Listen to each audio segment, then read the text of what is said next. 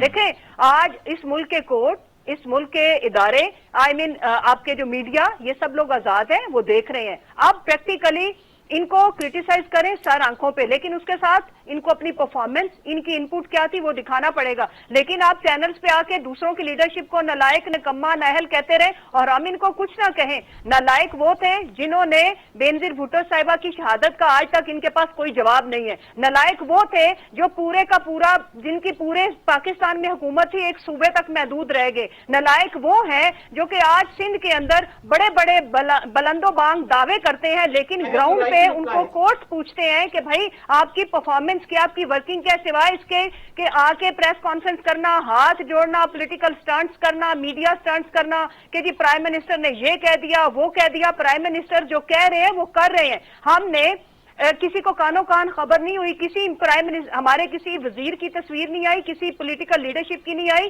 1 کروڑ 25 خاندانوں میں پیسے بٹ گئے, 12,000 روپے فی خاندان. اگلی نیکسٹ کھیپ آ رہی ہے 60 لاکھ خاندانوں میں ہم بانٹنے جا رہے ہیں, مزید 12,000. اس کے بعد پنجاب کیا کر رہا ہے وہ میں ان کو بتاتی ہوں, اس کا جواب دیں. جب یہ ہماری لیڈرشپ کو نالائق کہیں گے تو ہم ان کو زیادہ اچھے سے اس کا جواب دیں گے. جہاں تک رہ گئی بات امپورٹنٹ چیز, ہم پنجاب کے اندر ہم نے کیش سبسڈی دی ہے کیونکہ رمضان بازار نہیں لگ رہے, اس کے اندر ہم 4,000 فی خاندان دینے جا رہے ہیں 25 لاکھ خاندانوں کو, جو کہ اساس پروگرام کے علاوہ ہے. اس کے علاوہ ہم نے 5,000 پر ڈے کی ٹیسٹ کیپیسٹی اویل کر لی ہے. اس کے بعد ہم اس کو 10,000 پہ لے کے جا رہے ہیں. رینڈم ٹیسٹنگ کرنے جا رہے ہیں 10,000, جو کہ ہم رینڈم لوگوں کی کریں گے مارکیٹ سے ادھر ادھر سے, تاکہ ہم لوکل سپریڈ کا بھی اندازہ لگا سکیں. اس کے بعد آج ہم نے ایک اور انیشیٹو لیا رائزنگ پنجاب کے نام سے, کہ یہ جو سچویشن جب کبھی بھی پینڈیمک, آفات, اور اس سچویشن میں آگے ہماری جو اکانومی کے جو چیلنجز ہیں, ہیلتھ سے ریلیٹڈ کس طرح کی اسٹریٹجی ہونی چاہیے,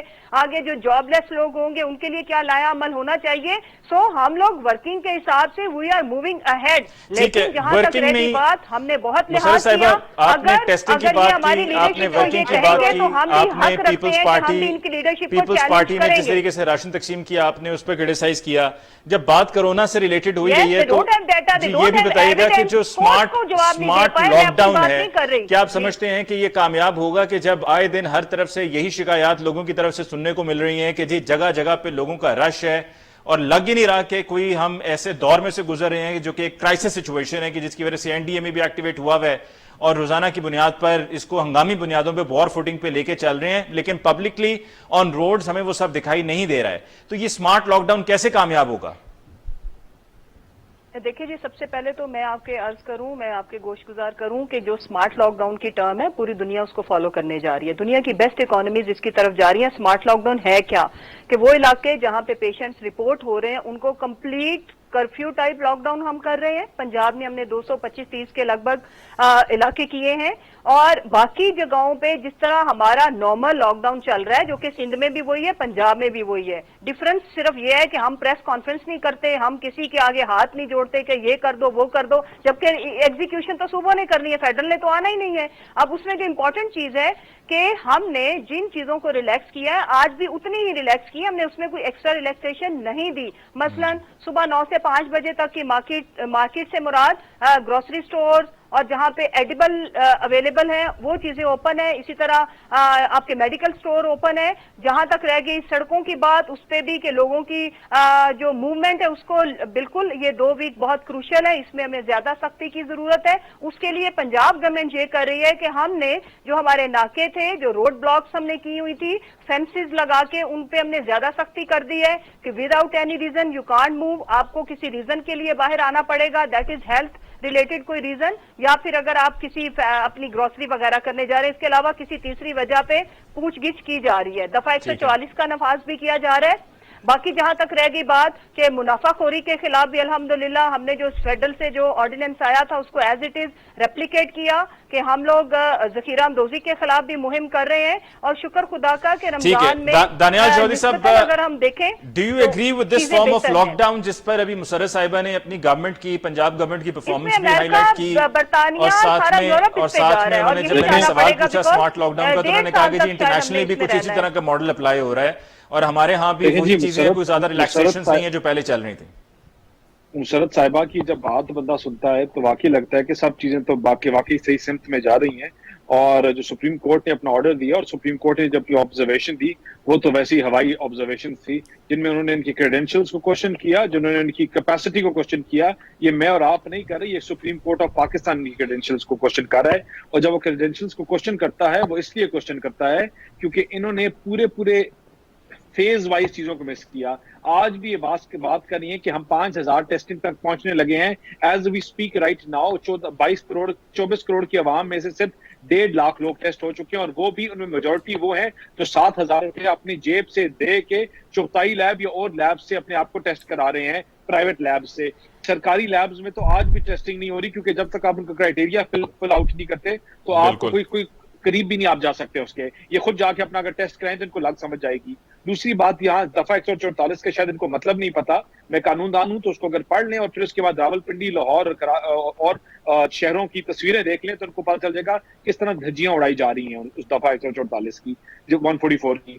اسی طرح جب ہم بات کرتے ہیں آگے لاک ڈاؤن کی یا اسمارٹ لاک ڈاؤن کی، دیکھیں آپ کا اس میں ایک میں لاک ڈاؤن کے حق میں ہوں اور میں سمجھتا ہوں کہ لاک ڈاؤن انیشل سٹیج میں سٹرونگ ہونا چاہیے تھا. اگر یہ سٹرونگ ہوتا تو ہماری جو سپریڈ ہے، آپ جس طرح وہ ابھی پرسوں ملیشین انسٹیٹیوٹ کی جو اسٹڈی آئی ہے اس کو دیکھیں یا جو ہماری اور ریسرچ سینٹرز کی دیکھیں کہ اگلے 2 مہینے میں یہ کہتے ہیں کہ پاکستان 2 ویکس میں کہ ہمارا گراف جو ہے لینئر پہ سب سے ہائیسٹ جائے گا اور 2 لاکھ لوگوں کو ٹچ کر سکتا ہے اگر ہم اسی طرح کرتے رہیں.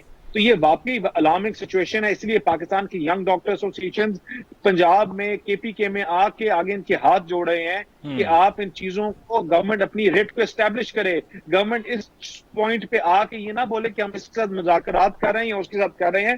اپنے پاکستان کے لیے، عوام کے لیے اپنی ریٹ اسٹیبلش کریں. دیکھیں رزق کا وعدہ اللہ تعالیٰ نے کیا ہے اور رب کہتا ہے کہ میں رزق دوں گا سب کو. تو جب آپ کو اپنی مال اور اپنی جان کی حفاظت انہوں نے خود کرنی ہے اور جب تک اس چیز کے اوپر ہم سیریسلی ایکشن نہیں لیں گے تو I don't think so کہ گورنمنٹ جو ہے آگے چل سکتی ہے. ٹھیک ہے, we've got to take serious actions before it's too late, and definitely جیسے کہ ابھی مسرت صاحبہ نے بھی کہا, دانیال صاحب, کہ یہ بھی کروشل ہفتہ 2 ہفتے ہیں کہ جس میں اور بھی زیادہ ہمیں احتیاط سے کام لینا ہوگا. پروگرام کا وقت ختم ہو گیا ہے. تمام مہمانوں کا ہم شکریہ ادا کرنا چاہیں گے. سحر کامران صاحب آپ کو بہت بہت شکریہ, مسرت صاحب آپ کو بہت بہت شکریہ, اور دانیال صاحب آپ کو بھی بہت بہت شکریہ for joining us on the show tonight. Definitely it's important for all of us to take extra measures and be very very careful. اور ماہ رمضان میں ہم عبادات میں بھی مصروف ہیں, روزے بھی رکھ رہے ہیں. اللہ تعالیٰ ہمارے روزے, ہماری عبادات کو قبول و منظور فرمائے. احتیاط کرنا بہت ضروری ہے, تبھی ہم بچ سکیں گے کرونا جیسی وبا سے. اور ساتھ ساتھ فردوس عاشق اقوام صاحبہ کے حوالے سے یہی ہے کہ شاید بہت سے لوگوں کو ریلیف ملا ہے. So congratulations to all of those کہ جو چاہ رہے تھے کہ ریلیف ملے, کیونکہ پی ٹی آئی کی نمائندگی وہی کرتے اچھے لگتے ہیں لوگوں کے کہنے کے مطابق بھی, اور یہ ہماری اپنی رائے بھی ہے. یہی ہمیشہ سے کہتے ہیں جو پی ٹی آئی کے فیسز بھی رہے ہیں, بیکاز وہی پی ٹی آئی کو صحیح سے ریپرزینٹ بھی کر سکتے ہیں. اس کے ساتھ ہی مجھے علی ممتاز کو آج کے پروگرام سے دیجیے اجازت. اللہ نے کے بعد.